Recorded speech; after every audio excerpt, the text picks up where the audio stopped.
একটি ছিনতাই করা অটোরিকশা কি সত্যি 4টা জীবন বদলে দিতে পারে? 2018 সালের এক অন্ধকার রাতে যে চালকের শ্বাস রোধ করে ধামাচাপা দেওয়া হয়েছিল ঘটনাটি দীর্ঘ 8 বছরের অপেক্ষা আর অনিশ্চয়তা কাটিয়ে অবশেষে তার অবসান ঘটেছে এক চরম আইনি আদেশের মধ্য দিয়ে।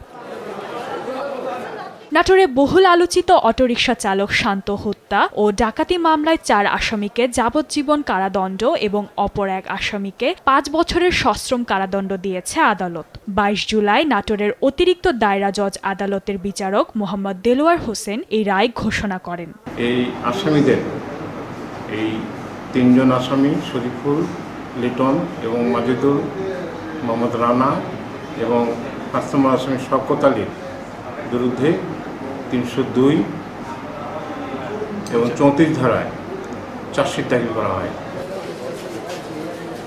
2018 সালের 29 সেপ্টেম্বর রাতে অটোরিকশা ছিনতাইয়ের উদ্দেশ্যে নির্মমভাবে হত্যা করা হয় রাজশাহীর বাঘা থানার বেড়েবাড়ির সদরপাড়া গ্রামের তরুণ শান্তকে। এ ঘটনায় নিহত শান্তর বাবা বাদী হয়ে বাগাদীপাড়া মডেল থানায় হত্যা ও ডাকাতি মামলা দায়ের করেন। অবশেষে দীর্ঘ 8 বছর পর চাঞ্চল্যকর সে ঘটনার রায় ঘোষণা করেছে আদালত। 22/7/2026 তারিখে রায় ঘোষণা করা হয়।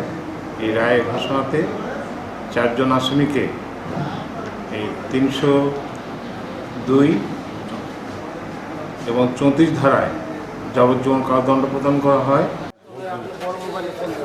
এ রায়ে প্রধান আসামি শরীফুল ইসলাম, লিটন মণ্ডল ওরফে মিঠন, মাজেদুল এবং রানাকে যাবজ্জীবন কারাদণ্ড ও 10 লাখ টাকা করে অর্থদণ্ড এবং অনাদায়ে 3 বছরের বিনাশ্রম কারাদণ্ড দেয়া হয়েছে।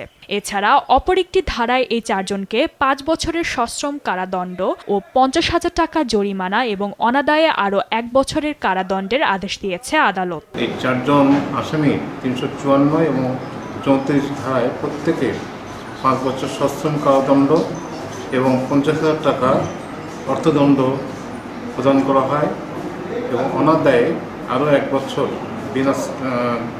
বিনাশ্রম কারাদণ্ডের আদেশ হয়।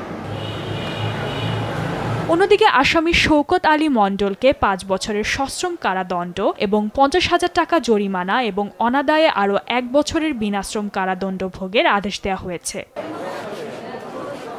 আদালতের রায়ে বলা হয়েছে আসামিদের সব সাজা একই সঙ্গে চলবে এবং তাদের পূর্বের হাজতবাসের সময়সূচি মূল সাজা থেকে বাদ যাবে। আদায়কৃত জরিমানার অর্থ থেকে 3 লাখ টাকা সরাসরি কোষাগারে জমা হবে এবং বাকি অর্থ এজাহারকারীকে হস্তান্তরের নির্দেশ দেওয়া হয়েছে। এছাড়া পলাতক আসামিদের গ্রেফতারে ইতিমধ্যে পরোয়ানা জারি করা হয়েছে। এদিকে আদালতের এই রায়ে সন্তোষ প্রকাশ করলেও পরোয়ানা জারি হওয়া পলাতক আসামিদের দ্রুত গ্রেফতার করে সাজা কার্যকরের জোর দাবি জানিয়েছেন নিহতের স্বজনেরা। নিউজ ডেস্ক, দেশ টিভি।